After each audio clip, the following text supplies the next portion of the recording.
মূর্তির মাথা ভাঙ্গা চুর চুর হয়ে পড়ে গিয়েছে। গৌর গোবিন্দ পলায়া কুল পায় নাই। লোকেরা যায় তার মাজারে গিয়ে গজাল মাছ জিয়ারত করে আসে, কিন্তু তরবারিটা দেখে আসে না। দোধারি তরবারি এখনো আছে, সুবহানাল্লাহ বলে।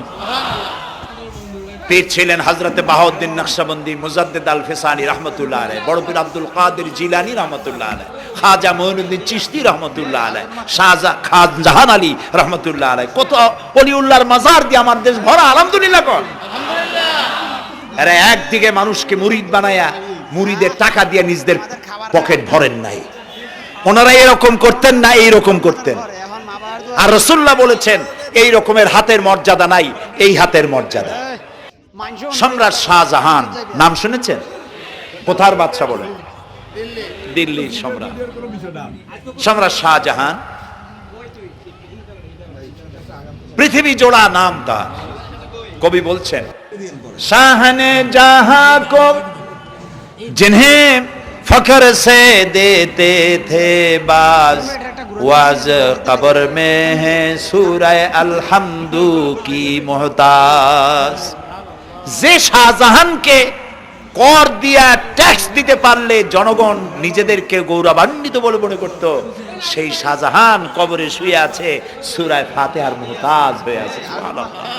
যদি কেউ আমার কবরের কাছ থেকে হেঁটে যাইতো আর একটু সূরা ইখলাস পড়ে সবরে সানি করতো, আমি কিছু পাইতাম। আহারে, এই এতিম ফকির হয়ে শুয়ে আছে।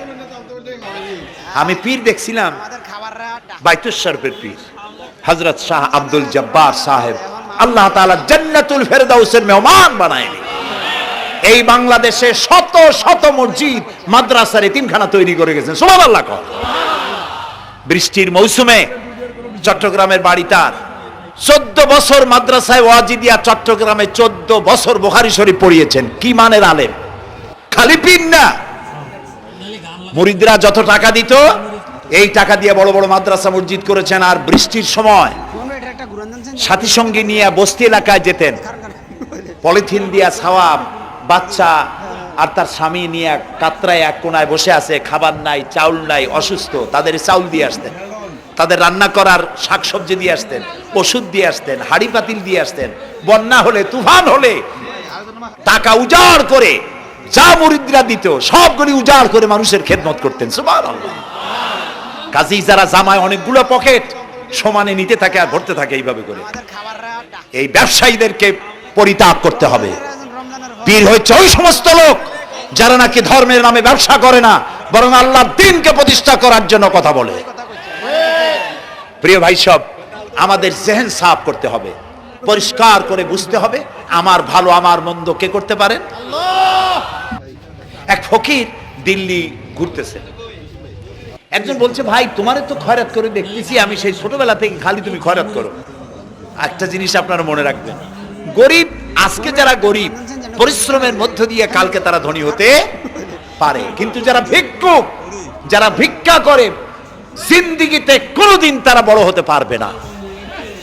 ভিক্ষা করা যাদের অভ্যাস, জীবনেও বাড়ি করতে পারবে না, জীবনেও ধনী হইতে পারবে না, কিন্তু গরিব ধনী হইতে পারবে।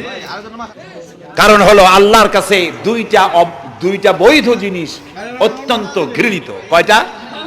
একটা হলো তালাক, আর একটা হলো ভিক্ষাবৃত্তি, মানুষের কাছে চাওয়া। আল্লাহ পছন্দ করেন না। তো ভিক্ষুক ঘুরতেছে, একটা লোক বলল মিয়া তোমার তো সারা জীবনই খরচ করতে দেখি। খরচ করবো না, করবো কি? যার কাছে যাই সে দেয় 4 আনা 2 আনা 1 টাকা, এর বেশি তো দেয় না। তেদি আমি কেমনে বড় লোক হবো? কয়ে তুমি বাদশারে চোখে দেখো না, বাদশারে চোখে দেখো না। কয় বাদশার কাছে কি আমার মতো লোক যাইতে পারে নাকি? কল না, যাইতে হবে, যাও।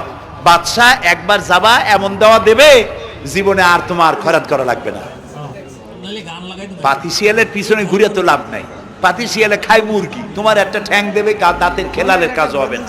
বাঘের পিছনে ঘোরো, বাঘে খায় গরু আর হরিণ, একটা রান দিলে তুমি 1 সপ্তাহ খাইতে পারবে।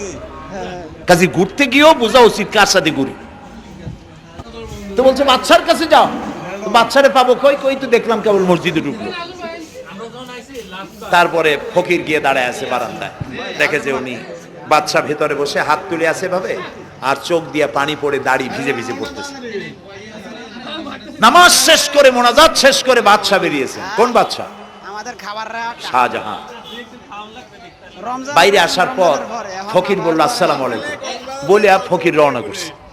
বাদশা বলে দাঁড়াও, তুমি যে রওনা করলা তোমার তো ভিক্ষুক মনে হয়, আর লোকেরা যারা ভিক্ষুক না তারাও তো আমার কাছে চায়, আর তুমি তো ভিক্ষুক, চাইলে না কেন কিছু? ভিক্ষুক বলে জাহাপানা, আমি কিছু চাইতে এসেছিলাম আপনার কাছে, কিন্তু আপনার করুণ অবস্থা দেখে আমার জ্ঞানের চোখ খুলে গিয়েছে। আমি দেখতে পেলাম আমি যার কাছে চাইতে এসেছি আমি তো কান্দি না, হাতও পাতি নাই। যার কাছে চাইতে আসতাম দিল্লির সম্রাট, আবার কোন সম্রাটের কাছে হাত পেতে ভিক্ষুকের মতো কি জানি চায়, আর চোখ দিয়া পানি পড়ে দাড়ি ভিজে ভিজে পড়ছে। আমার জ্ঞানের চোখ খুলে গেছে, দুনিয়ার বাদশার কাছে আর চাইবো না। বাদশা কান্দে যে বাদশার কাছে, তার কাছেই চাইবো।